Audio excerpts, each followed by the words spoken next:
On en vient à ces élections sous haute tension au Pakistan. 86 millions d'électeurs sont appelés aux urnes dans quelques heures. Des élections législatives décisives pour l'avenir du pays dans un contexte de menaces répétées des talibans contre les bureaux de vote. Bonsoir Harold Iman, notre Bonsoir. spécialiste des questions géopolitiques. Élections législatives importantes car c'est la première fois, Harold, qu'un parlement va être élu de manière régulière depuis 1947 et l'indépendance. Pas de coup d'État cette fois. Non, il y a eu 3 coups d'État depuis cette date, rappelons-le.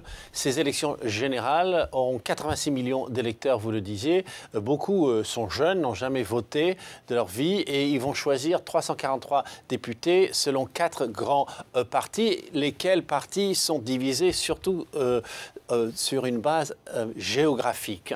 Donc, dans le Punjab, c'est la Ligue musulmane. Dans le Sindh, c'est le Parti populaire pakistanais de la famille Bhutto. Ensuite, nous avons un parti national Awami, plutôt dans la zone Pashtun ici. Et enfin, nous avons des partis petits ou un nouveau parti qui vraiment défraie la chronique. C'est le Parti de la justice avec à sa tête un jeune loup qui s'appelle Imran Khan, un ancien joueur de cricket, une star. C'est le jeu national, le cricket. Et il a présenté des candidats partout et il est très nettement laïque. Et il donne du fil à retordre à Nawaz Sharif, le chef de la Ligue musulmane du Punjab, 2 fois Premier ministre déjà, qui lui-même a été renversé par un coup d'État en 1999 et qui fait son comeback et qui devrait gagner, mais en composant sans doute avec Imran Khan, car c'est un système parlementaire, donc le Premier ministre doit faire une coalition. Alors Harold, il y a aussi cette menace des talibans pakistanais qui inquiètent. Ils ont ordonné aux citoyens de ne pas voter. C'est l'épreuve de force entre les extrémistes et les modernes ? Très juste, et d'ailleurs les talibans qui maintenant font une campagne de terrorisme sur tout le territoire ont dit aux partis qui n'étaient pas franchement islamistes qu'ils étaient visés et que le peuple ne devait en aucun cas voter pour eux.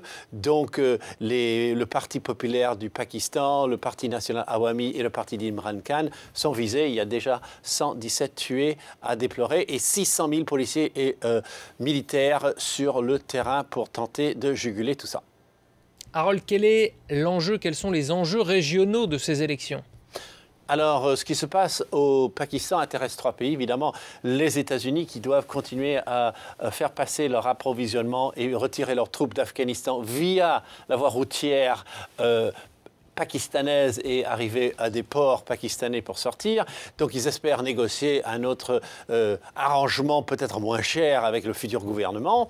Ensuite, vous avez l'Afghanistan et on sait que Hamid Karzai, le président afghan, a toujours eu des relations exécrables avec tous ceux qui gouvernaient au Pakistan, peut-être moins avec les civils au pouvoir qu'avec sous la dictature militaire. Enfin, vous avez l'Inde, l'ennemi naturel et héréditaire permanent.